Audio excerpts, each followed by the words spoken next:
मेरे प्यारे आका सल्लल्लाहु अलैहि वसल्लम के प्यारे दीवानों, अल्लाह वालों का उर्स क्यों मनाया जाता है और हमारी अकीदतें अल्लाह वालों से क्यों हैं? तो जाहिर सी बात है कि आप में से किसी के रिश्तेदार तो हज़रत कंबल पोश रहमतुल्लाह ताला अलैह नहीं, शायद कि किसी के हों ख़ानदानी एतबार से, लेकिन मेरे सामने बैठा हुआ ये मजमा जो है उनमें से शायद ही किसी के रिश्तेदार वो हों, शायद ही किसी ने उनकी ज़ियारत की हो, बल्कि उनकी ज़ियारत करने वाला तो शायद इस वक्त कोई मौजूद भी नहीं होगा। फिर सवाल ये पैदा होता है कि जिन बाप से हमारा रिश्ता, जिस दादा से हमारा रिश्ता, उन रिश्तेदारों की याद की महफिल में न हम शरीक होते हैं, न याद की महफिलें मनाई जाती हैं। आखिर क्या वजह है कि सदियां गुजर जाती हैं फिर भी आई जाती है? कोई तो उनका जिक्र करने पर आमादा करती है। बस इसी को थोड़ा सा आज आपने और हमने समझना है ताकि हम अपनी ज़िंदगी को उनके नक्शे कदम पर और उनके किरदार के सांचे में ढालने की कोशिश कर सकें। इस बात को अच्छी तरीके से जहन में रखें। तकरीब उर्स और अल्लाह वाले की याद की महफिल लहव लाइब के लिए नहीं, अपनी आखिरत को संवारने के लिए मुनक्किद की जाती है। वो कौन सी चीज़ इनके पास थी जिसकी वजह से आज हम उनकी याद की महफिल मनाते हैं? वो कौन सी चीज़ उनके पास थी जिसकी वजह से अल्लाह ने उनको इज्जत और सरबुलंदी अता फरमाई?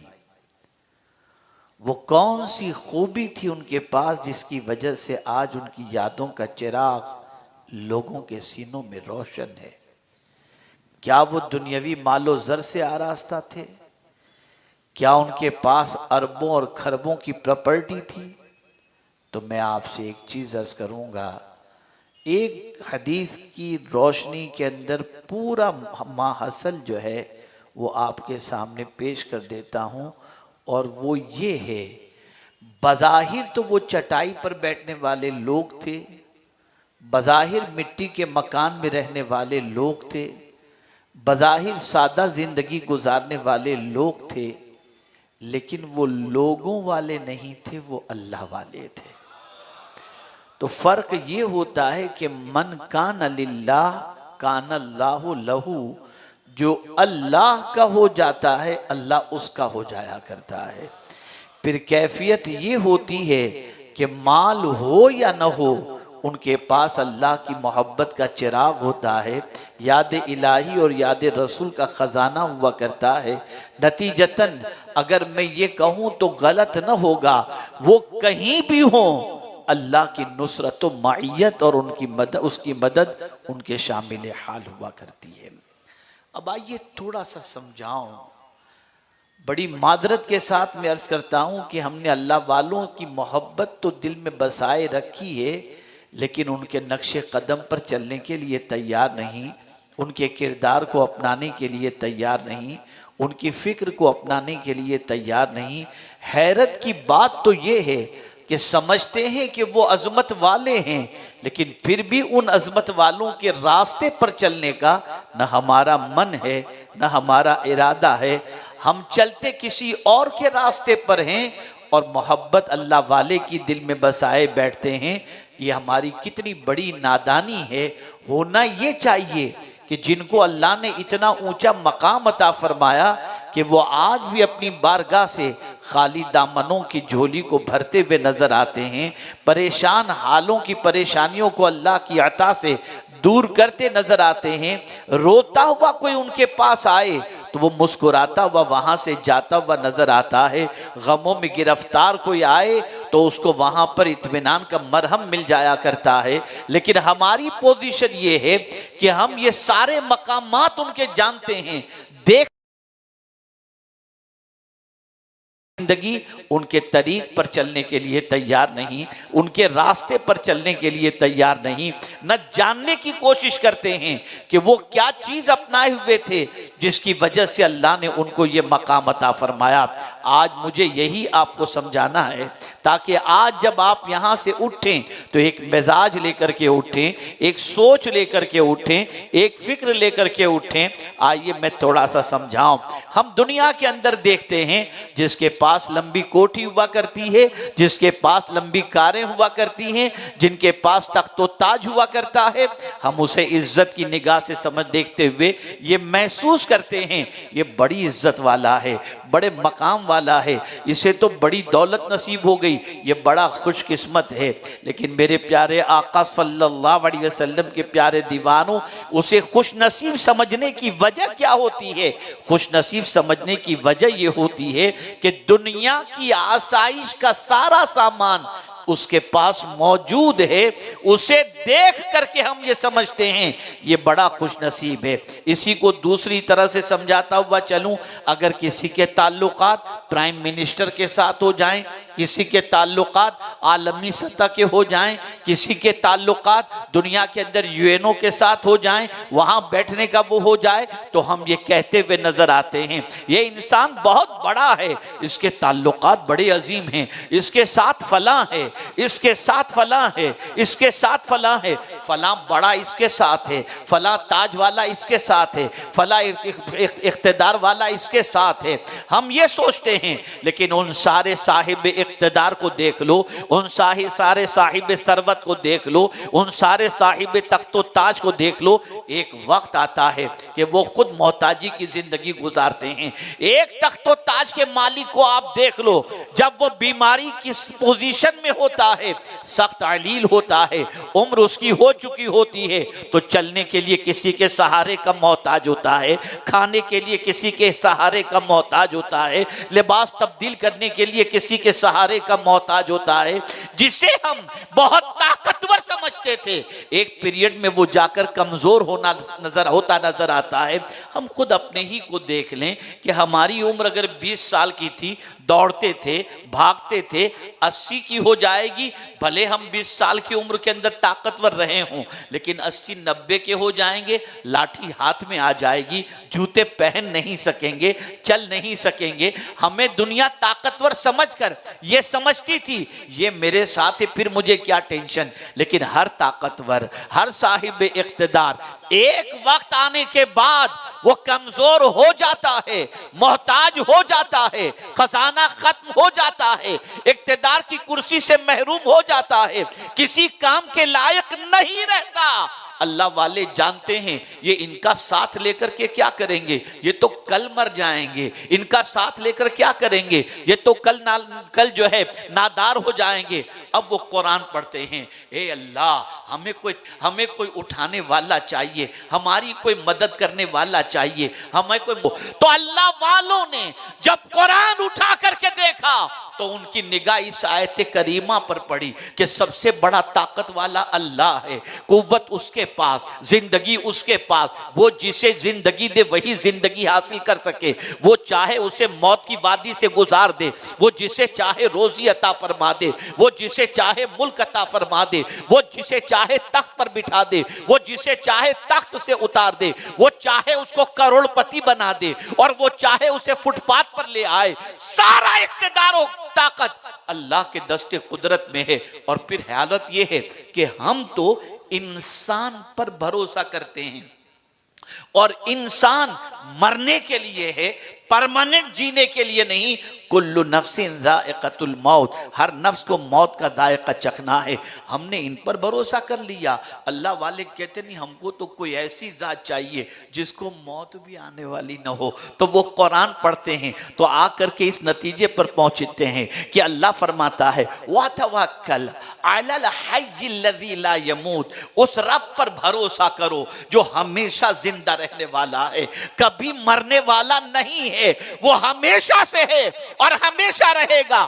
ताकत उसके पास, कुव्वत उसके पास, हयात उसके पास। वही मुइज़ है, वही मुज़िल है, वही रज़्ज़ाक़ है, वही क़हार है, वही रहमान है, वही जब्बार है, वही सत्तार है। अब उन्होंने कुरान में तलाश किया कि चलो अब जब ताकत वाला अल्लाह ही है, कुव्वत वाला अल्लाह ही है, पालनहारे हकीकी अल्लाह ही है, इज्जत देने वाला अल्लाह ही है, दिल्लत देने वाला अल्लाह ही है, तो अब अल्लाह का साथ कैसे नसीब हो? अब अल्लाह का साथ कैसे नसीब हो? अरे मियां, दुनिया में मिनिस्टर का साथ चाहिए तो बड़े पापड़ बेलने पड़ते हैं। हर फुटपाथ पर चलने वाले को मिनिस्टर का साथ नहीं मिलता। किसी बड़े से करीब होना और उसका साथ लेना हो तो बड़ी मेहनत करनी पड़ती है। अब अल्लाह ने अगर ये कानून बना दिया होता कि जिसे मेरा साथ चाहिए, मानवी एतबार से मेरी माइयत चाहिए, उसके लिए जरूरी है कि बंगला हो, तो गरीब तो बेचारे को साथ न मिलता। अगर वो फरमा देता कि मेरा साथ उसे नसीब होगा जिसके पास अरबों रुपया मौजूद हो, गरीब क्या करेगा? तो मेरे करीम ने एक ऐसा कानून अपनी किताब में पेश कर दिया कि गरीब भी खुदा का साथ चाहे तो मिल जाए और अमीर भी खुदा का साथ चाहे तो मिल जाए। तो अल्लाह ने फरमाया, आओ मेरे बंदो, तुम जानना चाहते हो मैं किसके साथ हूं? अल्लाह फरमाता, इन्नल्लाहा मअल्लज़ीना तक़ौ वल्लज़ीना हुम मुहसिनून। बेशक अल्लाह, जो अल्लाह से का हल आपके सामने पेश कर रहा हूं। आज का मुसलमान ये कह रहा है हम अल्लाह की बारगाह में सर झुकाते हैं, फिर भी मारे जा रहे हैं। हम हज और उम्रा करते हैं, हमें कोई वकार नहीं मिलता। दुनिया में सबसे मजलूम और तबाहाल कौम की हैसियत से हम जिंदगी गुजार रहे हैं, तो रब को मानने वाले हम और तबाह क्यों? अब मैं आपसे एक सवाल पूछता हूं, इसमें कोई शक नहीं है कि हम अल्लाह को मानने वाले जरूर हैं, और मैं तफसीली खिताब आज नहीं करूंगा, लेकिन समझा कुछ ऐसी बात दूंगा कि लंबी तकरीर के कंपेयर के अंदर ये मुख्तसर सी बात आपको रात को चैन की नींद सोने नहीं देगी ये बात। और आज मुख्तसर सी बात में आप अपनी जिंदगी के अंदर इनकलाब पैदा करने का जज्बा इंशाअल्लाह पैदा करेंगे। नमाज सुकून का जरिया, बल्कि हुजूर सल्लल्लाहु अलैहि वसल्लम ने इरशाद फरमाया, अल्लाह ने नमाज को मेरी आंखों की ठंडक बनाया, ठंडक बनाया। पता चला नमाज ठंडक देती है। नमाज अदा करने वाले को बेकरारी नहीं होती, नमाज अदा करने वाले को चैन और सुकून की दौलत मिला करती है। लेकिन मैं हैरान हूं, या अल्लाह, मस्जिद में भी नमाज पढ़ने जाने वाले का दिल नहीं लगता, जल्दी से नमाज पढ़ के भागता है मस्जिद से। मौला, मस्जिद तो जन्नत है, वहां तो करार मिलना चाहिए, बेचैनी क्यों? तवज्जो चाहूंगा, मैं इसको फैला नहीं रहा, मैं इसको बहुत ज्यादा नहीं फैला रहा। मैं समझता हूं कि बड़ा शहर है, आप समझदार लोग हैं, मेरी बात समझ जाएंगे। मैं अभी 3 दिन पहले हुबली में था, तवज्जो चाहूंगा। नमाज पढ़ करके भी सुकून क्यों नहीं है? आज हम और आप कह रहे हैं और देख भी रहे हैं, मस्जिद माशाल्लाह जवानों से भरी पड़ी है। हर मस्जिद में जाइए, नमाजियों की तादाद आपको मिलेगी, बड़े शहरों के अंदर अल्हम्दुलिल्लाह।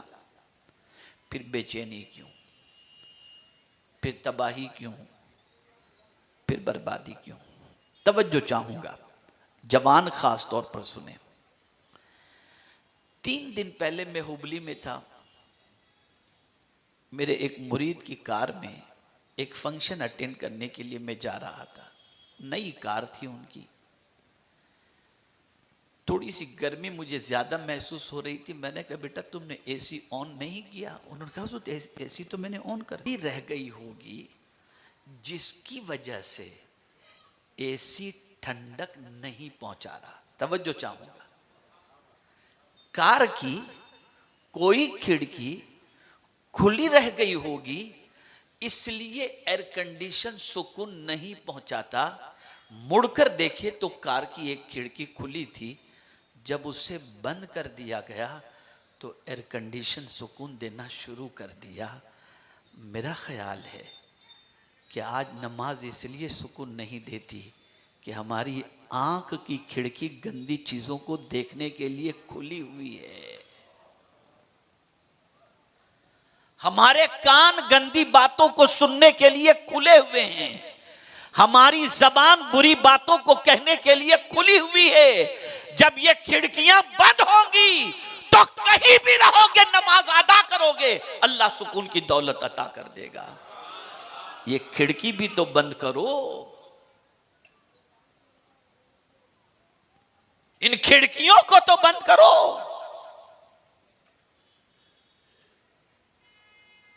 आज आप देख ले मुआशरे की पोजीशन।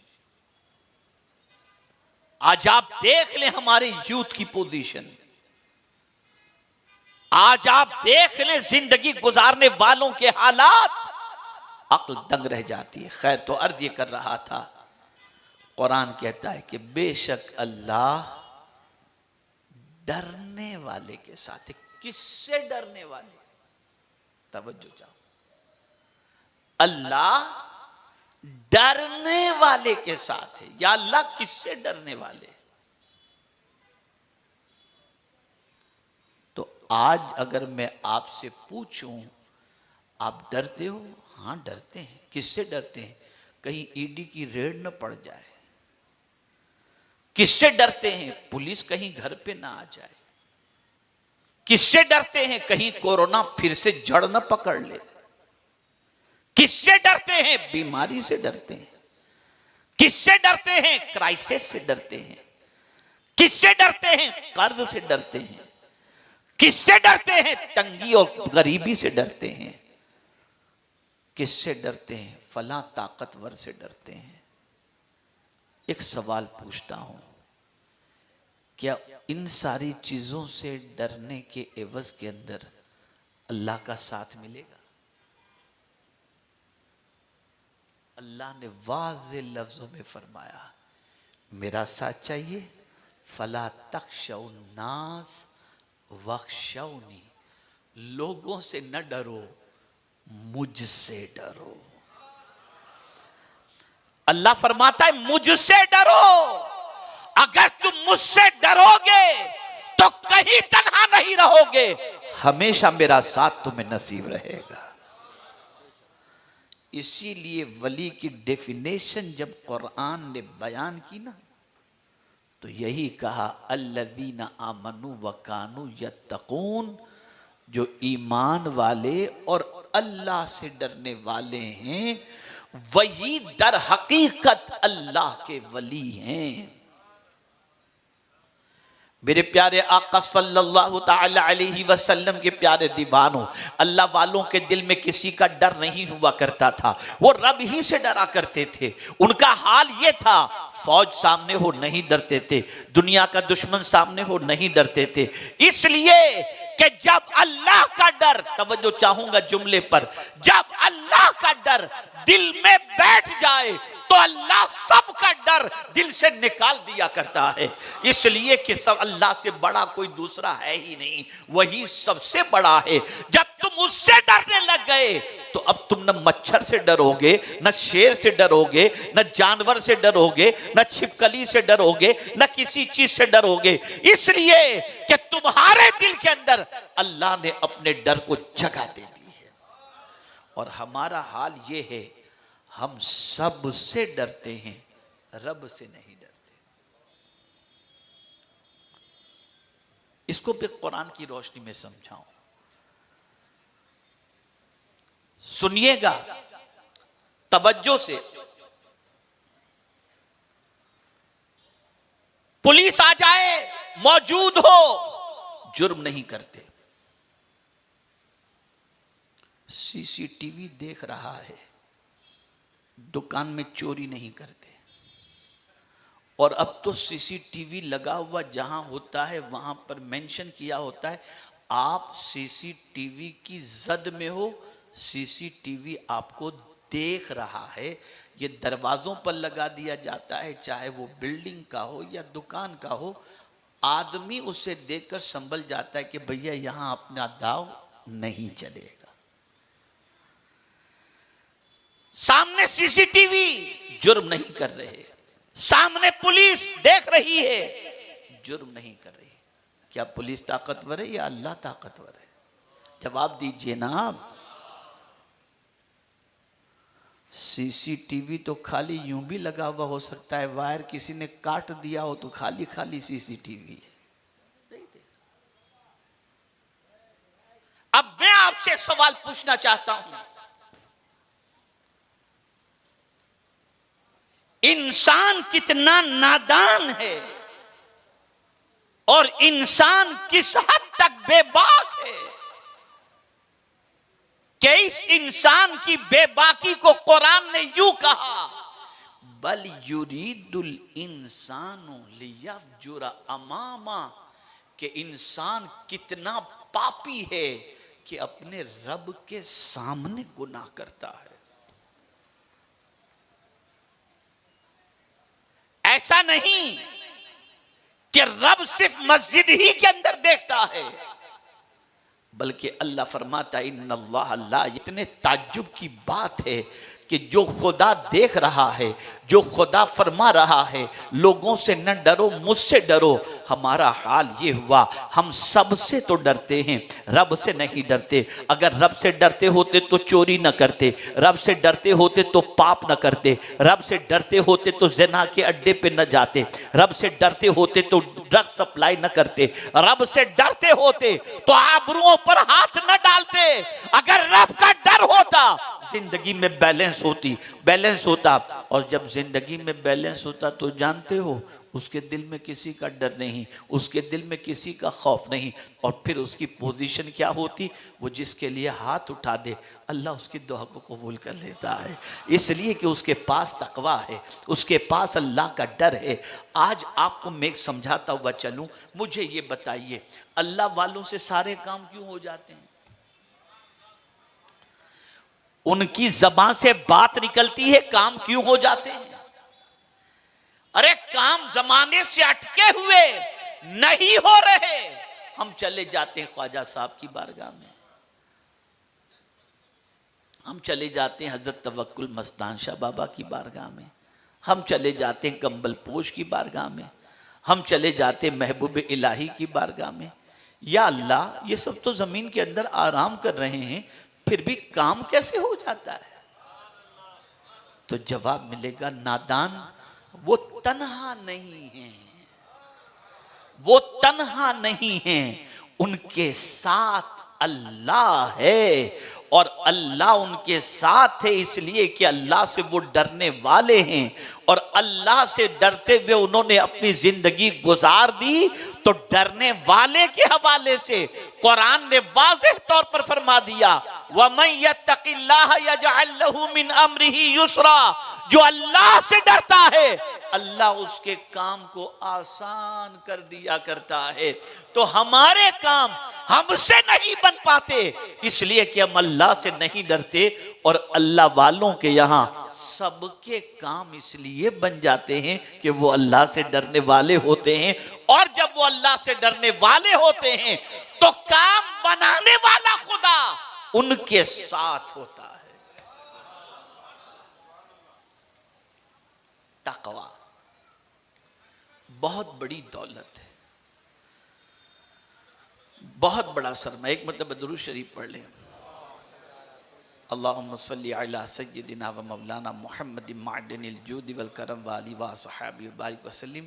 पिंडाल में जितनी गुंजाइश हो इतने आ जाएं, बीच में इधर खड़े रह जाएं, बारिश हो रही है, बैठने में दिक्कत हो, तुम आप घबराएं नहीं, मैं ज्यादा वक्त नहीं लूंगा, बस मैं थोड़ा सा आज चिल्लाए नहीं भाई, चिल्लाए नहीं, कौन चिल्ला रहा है इतना, शोर न मचाओ, शोर न मचाओ, बिल्कुल नहीं, बिल्कुल शोर नहीं, जरा भी चिल्लम चिल्ली कोई ना करें। एक मतलब दुरूद शरीफ पढ़ ले, अल्लाहुम्मा सल्ली अला सय्यिदिना व मौलाना मुहम्मद मादनिल जूद वल करम व आलिहि व अस्हाबिहि बारिक वसल्लम। मुबल्लिग भी बैठ जाएं,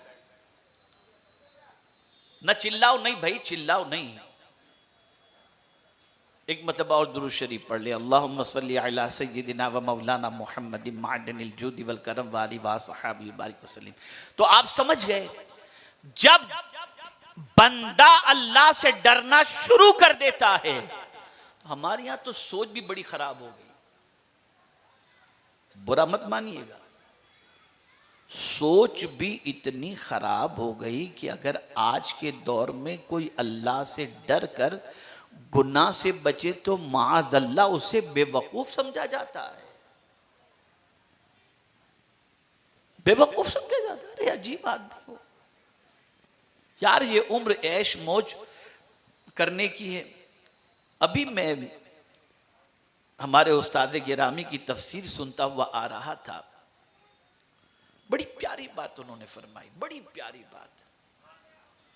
उन्होंने इरशाद फरमाया कि निकाह कहते किसको हैं, उनकी बात बता रहा हूं, निकाह कहते किसको हैं, ईजाब व कबूल को।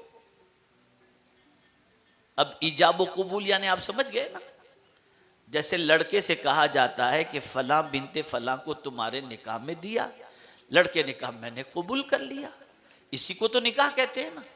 कि डांडिया रास को निकाह कहते हैं, कि डिस्को को निकाह कहते हैं, उसका कोई निकाह से ताल्लुक है ही नहीं, उसका निकाह से कोई ताल्लुक नहीं, ये सिर्फ 45 सेकंड या 1 मिनट का प्रोसीजर है जिसे निकाह कहते। कितना इजी मेरे हुजूर ने बना दिया, निकाह को कितना इजी बना दिया।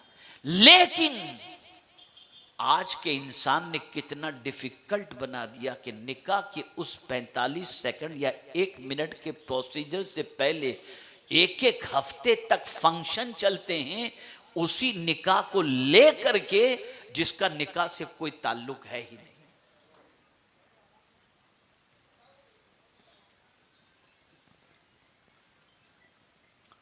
कोई ताल्लुक नहीं। और अगर कहा जाए ये न करो, सीधे सीधे निकाह कर लो, जिसको हुजूर ने आसान किया उसे तुम डिफिकल्ट ना करो, तो कहते हैं मौलाना कुछ करेंगे नहीं तो ऐसा लगेगा जैसे घर में मैयत हो गई हो। ये नाचने गाने ही से तो पता चलता है कि घर में खुशी का मौका है। ला हौला वला कुव्वता इल्ला बिल्लाहिल अज़ीम। कहां जा रही है हमारी हुजूर सल्लल्लाहु अलैहि वसल्लम इरशाद फरमाते, जिस निकाह के अंदर कम खर्च हो अल्लाह उस निकाह के अंदर बरकत। ये हुजूर का फरमान। हमारी बच्चियां और हमारे बच्चे फीस देने की ताकत न रखते हों और उसके लिए मुख्तलिफ दरवाजों के चक्कर काटते हों, और हमारे लोग इलाज के लिए पैसे न रखते हों और गैरों की हॉस्पिटल में जाकर फ्री में इलाज कराते हों, और हमारी कौम लाखों करोड़ों नाचने गाने शादी ब्याह में खर्च करे, क्या जवाब देंगे कयामत में खुदा को? क्या जवाब देंगे? मैं तो उस मौलाना को सैल्यूट देता हूं, सलाम पेश करता हूं, सैल्यूट तो गैरों के अंदर सलाम पेश करता हूं। एक बहुत कैपेबल आलिम, खानदानी मालदार आलिम, एक खानदानी पढ़ी लिखी और बासलाहियत मालदार लड़की से उन्होंने रिश्ता किया। कंडीशन रखी, बारात लेकर के आऊंगा। लड़की के बाप से कहा मौलाना ने बारात लेकर के आऊंगा, लेकिन मेरे बाराती कितने होंगे मालूम है आपको? 6 लोग या 8 लोग, सिर्फ 8। और ये भी सुन लो, खाने का इंतजाम तुम्हारी तरफ से नहीं होगा, सिर्फ खजूर पानी और चाय बस। तुम्हारी बच्ची को जहेज में मैं कोई तकाजा नहीं करता और न मुझे तुम्हारी तरफ से कुछ चाहिए। हाँ, अलबत्ता जब तुम मेरे घर आओगे, जितने भी आओगे सबको मैं खिलाऊंगा। वलीमा हुजूर की सुन्नत है ना, रिसेप्शन कहां से सुन्नत है? हम क्यों बर्बाद हैं? तो डॉक्टर इकबाल का एक शेर, तरीके मुस्तफा को छोड़ना है वजह बर्बादी। हुजूर का तरीक हमने छोड़ दिया, हुजूर का तरीक छोड़ दिया। तो अर्ज ये कर रहा था, कुरान कहता है अल्लाह डरने वाले के साथ है। किससे डरने वाले? अल्लाह से डरने वाले। और अल्लाह वालों को आप देखें, खुदा की कसम उनके दिल में किसी का डर रहता ही नहीं। उनके दिल में डर होता है तो सिर्फ अल्लाह का। अब उस डर की अलामत क्या है? क्यों अल्लाह से कैसे डरते थे? तो आप उनकी जिंदगी में गुनाह को छू करके भी जाता हुआ नहीं देखेंगे। आप जब भी देखेंगे तो उनके दामन को गुनाहों से बचा हुआ देखेंगे। और जब देखेंगे तो ऐसा देखेंगे कि गुनाह करने वाला इनकी बारगाह में आकर तौबा करके नेक बनता हुआ नजर आ जाता है। ये अल्लाह वालों की तकवा इख्तियार करो। जाहिर में भी खुदा से डरो, बातिन में भी खुदा से डरो, लोगों के सामने भी खुदा से डरो और अकेले में भी खुदा से डरो। मर्द भी डरे, औरतें भी डरें, बंदे सारे अपने रब से डरे। और औरतों में भी एक से एक अल्लाह से डरने वाली बनती हैं, एक से एक कुरान से मोहब्बत करने वाली बनतियां, एक से एक अल्लाह के रसूल की मोहब्बत में गिरफ्तार बंदियां आपको मिलेंगी। हजरत राबिया को देख लीजिए रदी अल्लाह ताला अन्हा, कितना इल्म अल्लाह ने अता फरमाया था। हजरत हसन बसरी अलैहि रहमत व रिजवान ने हजरत राबिया से कहा, औरतें नाकिसुल अक्ल होती हैं, यानी उनकी अक्ल मुकम्मल नहीं होती, वो अधूरी अक्ल वाली, कम अक्ल होती है ना, इसके लिए अल्लाह ने औरतों को नबूवत दी ही नहीं, नबी कोई औरत बन ही नहीं सकती। कहा किससे था? हजरत राबिया से। कौन हजरत राबिया? विलायत के बड़े ऊंचे मकाम पर फाइज। जैसे ही हजरत हसन बसरी ने कहा किसी औरत को अल्लाह ने नबूवत नहीं अता फरमाई, इसलिए कि औरत नाकिसुल अक्ल होती है। अब जवाब सुनिए हजरत राबिया का। कहा मैं तो अल्लाह का शुक्र अदा करती हूं कि अल्लाह ने मुझे औरत पैदा किया। सुनिए आप, कहती मैं तो अल्लाह का शुक्र अदा करती हूँ कि अल्लाह ने मुझे औरत पैदा किया। हजरत हसन बसरी अलैहि रहमा फरमाते हैं कि नाकिसुल अक्ल पैदा होकर भी अल्लाह का शुक्र कहाँ? इसलिए कि खुदाई का दावा आज तक किसी औरत ने किया ही नहीं है। खुदाई का दावा जितनों ने किया वो मर्द ही थे। अल्लाह का शुक्र है उसने मुझे औरत बनाया, खुदाई का दावा करने वालियों में तो मैं नहीं हूं। ये सोच थी, ये फिक्र थी। आज हमारी बहनों का हाल देख लीजिए, खवातीन का हाल, अल अयाज़ु बिल्लाह, अल अयाज़ु बिल्लाह। नाम से मैं तो बॉम्बे के अंदर अव्वल तो अब तो कहीं शॉपिंग करने के लिए जाने का टाइम भी नहीं मिलता। अब तो मार्केट में कदम रखने का टाइम नहीं मिलता कि कभी गलती से किसी वजह से अगर किसी एक मार्केट में कदम रख दें तो इधर से खींचे उधर से खींचे, हजरत हमारे यहाँ 1 मिनट, अब वो उसी के अंदर पूरा टाइम चला जाए। लेकिन आज से मैं 15-20 साल पहले की बात बताता हूँ। मुंबई की मंगलदास मार्केट में मैं शॉपिंग के लिए गया, कुर्ते पायजामे के कपड़े के लिए। तो वहाँ थोड़ी सी तंग गली है मार्केट के अंदर। सामने से मैंने कुछ खवातीन को आते देखा। अब तंग गली के अंदर टकराने के चांसेस ज्यादा, तो औरतों को आते देखकर मैं बाजू के अंदर खड़ा रह गया एक दुकान पर। बहुत जितना सिमट कर खड़ा रह सकता था उतना सिमट कर, लेकिन जब औरतों को देखा तो इसको धक्का उसको धक्का, कोई परवाह नहीं। क्या ये औरत के अंदर अल्लाह का डर है? क्या ये औरत के अंदर अल्लाह का खौफ है? और आज बड़ी मादरत के साथ कहता हूं, मर्द में तो हया मिलेगी, लेकिन बहुत सारी औरतें, सारी बहनें नहीं, बहुत बाहया औरतें भी आपको मिलेगी जिनको हमने देखा है कि रास्ते में आते हुए किसी को देख ले तो फौरन गर्दन झुका देती, ऐसी भी औरतें। लेकिन मैक्सिमम देखेंगे तो बेखौफ व खतर, बिल्कुल बिंदास, जिसको बंबई की जबान में कहे। अर्ज ये कर रहा था, डरो अल्लाह से, और ये बात याद रखना, अल्लाह से डरोगे अल्लाह इज्जत अता फरमाएगा।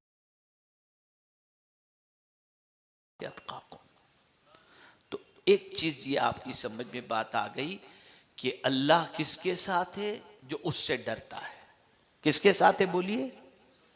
जो अल्लाह से डरता है। दूसरी सिफत उसने बयान फरमाई, इन्नल्लाह मअल्लज़ीना तक़व वल्लज़ीना हुम मुहसिनून, और जो नेकी करने वाले हैं, नेकी करने वालों के साथ अल्लाह होता है। नेकी करो, खूब नेकियां करो। बल्कि आप देख सकते हैं आज के जो हालात हैं, नेकियां करना मुश्किल हो गया। इसीलिए हुजूर सल्लल्लाहु अलैहि वसल्लम ने फरमाया, बादिरू बिल अमाल सालिहा, नेकी करने में जल्दी करो, ऐसा जमाना आएगा कि बंदा रात को मुसलमान होगा, सुबह काफिर हो जाएगा, और सुबह को मुसलमान होगा, शाम को काफिर हो जाएगा। वो दौर आने के बारे में हुजूर ने फरमाया। अभी नेकी करने का दिल होता है, थोड़ी देर के बाद दिल ठंडा हो गया, अरे यार कल कर लेंगे, अरे यार जाने दो, अरे यार बाद में कर लेंगे। लेकिन हुजूर फरमाते, नेकी करने में जल्दी करो, नेकी करने में कोताही, नेकी जैसे ही जो मौका मिले फौरन नेकी करो, जल्दी से जल्दी नेकी करो, जितनी नेकी हो सके करते चले जाओ, गुनाहों से ज्यादा बचो।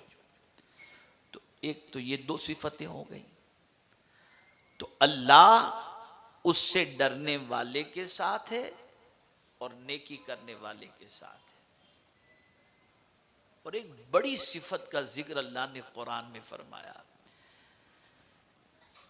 जिसके साथ अल्लाह, या अय्युहल्लज़ीना आमनुस्तईनु बिस्सब्र वस्सलाह इन्नल्लाहा मअस्साबिरीन। ए ईमान वालो, नमाज और सब्र से मदद तलब करो, बेशक अल्लाह सब्र करने वाले के साथ है। जिसने सब्र किया वो कभी तन्हा नहीं होगा। अभी मेरी कल के क्लिप एक रिकॉर्ड किया हूं मैं। सब्र समझिए थोड़ा सा, बेसब्री किसे कहते हैं और सब्र किसे कहते हैं? बेसब्री कहते हैं कुछ तकलीफ हुई ना, कुछ तकलीफ हुई ना, तो सारे गांव को पता चल जाता है, यार मैं तो ये तकलीफ में हूं। और हमारे कारोबारी लोगों का हाल तो बड़ा अजीब होता है। जिस दिन जो है 2-3 करोड़ का नफा हुआ हो ना, किसी को नहीं बताएंगे, और जिस दिन थोड़ा सा धंधा मंदा होगा पूरे गांव को पता चल जाएगा कि आज इसका धंधा नहीं हुआ है। बेसब्री कहते हैं शिकायत करना, शोर करना, ये तकलीफ इसको बताए, तकलीफ इसको बताए, तकलीफ इसको बताए, यानी अपनी हर तकलीफ का जिक्र हर एक को बताना, इसे कहते हैं शोर, और इसे कहते हैं बेसब्री। समझ रहे हैं ना मेरी बात? आप पहले बताएं, समझ रहे हैं कि नहीं समझ रहे हैं? लोगों से शिकायत करना, इसको कहते हैं शोर, और इसे कहते हैं बेसब्री। हम जब किसी से शिकायत करते हैं अपनी परेशानी की, तो वो सुनता है या नहीं सुनता? बोलिए ना। आप किसी के सामने भी बैठे हैं, अपने दोस्तों के साथ बैठे हैं, आपने अपनी परेशानी का जिक्र किया, वो सुनता या नहीं सुनता? जवाब देना आप। तो आपकी तकलीफ का शोर सामने वाला सुनता है, उसका हल करता है। कुछ लोग ऐसे होंगे जो आपकी तकलीफ का हल थोड़ा बहुत कर दें, लेकिन ये हल करके करेंगे क्या? फोटो खिंचाएंगे, मैंने इसको शेविंग मशीन दिलाई, मैंने इसको स्कूल की बुक दिलाई, फोटो खींचेंगे। गरीब को पैसा देकर, उसकी मदद करके, उसकी तकलीफ दूर करके इज्जत हासिल करते हैं। और हो सकता है ये मकसद भी ना हो, मकसद ये हो कि उस कमेटी की कारगुजारी को देख करके लोग ताउन करें, उनका एतमाद भी हासिल करना हो और मजीद काम भी हो। लेकिन मुख्तसरन अपनी तकलीफ किसी को बयान करने के अंदर हम जब ज़बान से बयान करते हैं तो ये होता है शोर और ये होता है बेसब्री। अब कुदरत कहते हैं सब्र करो। मौला जब सब्र करेंगे, तवज्जो चाहूंगा, सब्र करेंगे तो लोगों को पता ही कहां से चलेगा कि हम किस तकलीफ में हैं। तवज्जो चाहूंगा, गौर से सुनिएगा। लोगों को पता ही कैसे चलेगा कि हम किस तकलीफ में, अगर हम सब्र करेंगे तो जवाब मिलेगा। नादान सुन ले और कान खोल करके सुन ले, अच्छी तरीके से सुन ले। सब्र एक ऐसी खामोश आवाज है।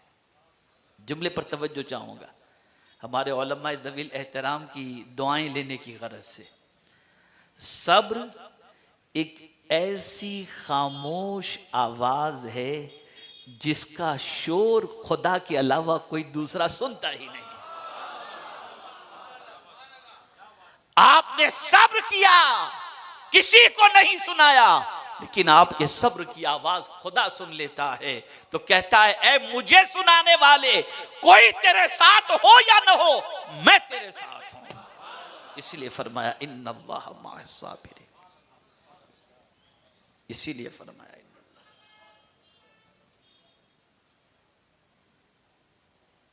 सब्र में भी तकलीफ, नमाज का भी जिक्र है ना, नमाज से मदद तलब करो और सब्र से मदद तलब करो, दोनों में तकलीफ है।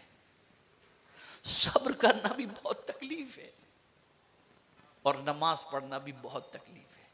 इसको सूफिया किराम ने बड़े अच्छे अंदाज से समझाया। सूफिया फरमाते हैं सब्र बातिनी तकलीफ को बर्दाश्त करने का नाम है और नमाज जाहिरी तकलीफ को बर्दाश्त करने का नाम है। और हो या ना हो, मैं तेरे साथ हूं।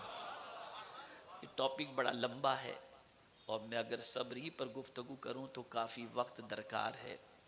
बस इन शॉर्ट ये समझ लो, ऐसा नहीं कि आप अपनी तकलीफों का जिक्र उलमा से, मशाइख से, बुजुर्गों से, जैसे आप बीमार हो गए, सर में दर्द हो रहा है, काहे का दर्द है नहीं मालूम तो क्या डॉक्टर को ना बताएं? नहीं, ये भी सुन्नत है। इलाजो मुआलजा कराएं, ये भी सुन्नत है। किसी बुजुर्ग के पास अपनी तकलीफ को जिक्र करें, वो ताकि आपके लिए दुआ करें, ये ठीक है अपनी जगह पर, लेकिन ये एरे गेरे नथु खेरे आवाम के सामने करने की बात नहीं है। अब यहां अगर एक बहुत ऊंचे दर्जे की बात करूं, जहां तक ना आप पहुंच सकते हैं ना मुझ जैसा गिरा पड़ा इंसान पहुंच सकता है, हम लोगों के बस की बात नहीं। चूंकि उर्स है इसलिए अल्लाह वाले की शान बयान करना मकसूद है ताकि आप समझ सकें। हजरत राबिया रदी अल्लाह तआला अन्हा ने एक नौजवान को देखा, सर में पट्टी बांधे हुए था। इरशाद फरमाया, बेटा ये पट्टी क्यों बांध रखी है तूने? मैं क्या बताऊं, बहुत सर में दर्द है। कहा बेटा कब से दर्द है? माई कल से बहुत दर्द है, बर्दाश्त नहीं होता। कहा बेटा तेरी उम्र कितनी है? कहा माई 40 साल, या जो भी उसने बताया। कहा इससे पहले कभी तूने पट्टी बांधी थी सर पर? कहा नहीं। कहा ताज्जुब है तेरी जिंदगी पर, 40 साल तक तो शुक्र की पट्टी बांध करके नहीं घूमा, एक दिन अल्लाह ने दर्द दिया तो शिकायत की पट्टी बांधकर अल्लाह की शिकायत कर रहा है। ये सोच होती थी, ये अल्लाह वाले ही कर सकते हैं, आपकी और हमारे बस का रोग नहीं है। लेकिन क्या किया जाए, हम तो वलियों के नाम पे खाने वाले बन गए। अगर इस वक्त ये ऐलान हो जाता कि प्रोग्राम के बाद 10,000 आदमियों का खाना है, फिर आप देखिए माशाअल्लाह, फिर आप देखिए इसीलिए हमें इतना खाने का शौक है कि मैं समझता हूँ कि दुनिया में चिकन, मटन और गोश्त की जितनी वेराइटीज मुसलमानों के यहाँ बनती होगी और मिलती होगी, इतनी दुनिया में कोई नहीं बनाता होगा। और जितनी होटलें खाने की मुस्लिम मोहल्ले में मिलेंगी, कहीं आपको नहीं मिल सकती, सिर्फ खाने पीने वाले। और हम तो अल्लाह के वली का जिक्र भी उस वक्त सुनेंगे जब हमें खिलाओ। नियाज बहुत जरूरी है। नियाज के एक दाने के अंदर भी कभी कभी अल्लाह ताला अकीदतमंदों के लिए उसमें इतनी तासीर रख देता है कि वो नियाज का एक दाना उसकी जिंदगी बदल देता है ताकत। मैं उसका मुखालिफ नहीं, लेकिन अब आजकल जो हमारे हालात हैं, क्या क्या बताऊं, क्या क्या सुनाऊं और क्या क्या समझाऊं। इन शॉर्ट आप समझ लो, अल्लाह उस बंदे के साथ है जो उससे डरता है, अल्लाह साथ है जो नेकियां करता है। अल्लाह उस बंदे के, एक सहाबी की एक हदीस में आपकी समातों के हवाले करके मैं अपनी गुफ्तगू को ख़त्म करता हूँ। एक सहाबी हुजूर सल्लल्लाहु अलैहि वसल्लम की बारगाह में हाजिर आए, अर्ज करते मता सा या रसूल अल्लाह सल्लल्लाहु अलैहि वसल्लम, अल्लाह के रसूल सल्लल्लाहु अलैहि वसल्लम क़यामत कब कायम होगी? तो मेरे आका सल्लल्लाहु अलैहि वसल्लम ने फरमाया, क्या तैयारी किया है तो क़यामत के लिए, क्या तैयारी की हो? कहा हुजूर मेरे दामन में न कोई बहुत ज़्यादा नेकियां हैं, न बहुत ज़्यादा इबादत है, बस कुछ फ़राइज़ वगैरह की पाबंदियाँ, बहुत ज़्यादा नेकियां मेरे दामन में, न नमाज है न रोज़ा है, बहुत ज़्यादा नहीं। हाँ अलबत्ता मैं अल्लाह और उसके रसूल से बहुत मोहब्बत करता हूँ। साहबी कह रहे, मैं अल्लाह और उसके रसूल से बहुत मोहब्बत करता हूँ। बस इतना सुनना था कि हुजूर ने फरमाया, अंत मा'a मन अहबब्ता, तू क़यामत में उसी के साथ होगा जिससे तू मोहब्बत करता है, जिससे मोहब्बत करता है। अब मोहब्बत की अलामत बता दो जरा, देख लीजिए, दावा करते हैं ना हम, अलामत भी देख लो। मोहब्बत की अलामत यह है, जो महबूब की पसंद वही हमारी पसंद, जो महबूब की नापसंद वो हमारी नापसंद। जरा इस मोहब्बत के एतबार से हम अपनी जिंदगी को देख लें कि हम जो ज़बान से मोहब्बत का दावा करते हैं, तो हुजूर की पसंद अपने कितनी अपनाई और हुजूर की नापसंद को हमने कितना छोड़ा। अल्लाह ताला रहमत आलम नूर मुजस्सम सल्लल्लाहु अलैहि वसल्लम के सदक़ व तुफ़ैल कहने से ज़्यादा मुझे और सुनने से ज़्यादा अल्लाह ताला मुझे भी अमल की तौफ़ीक़ अता फ़रमाए और आप सबको भी अमल की तौफ़ीक़ अता फ़रमाए।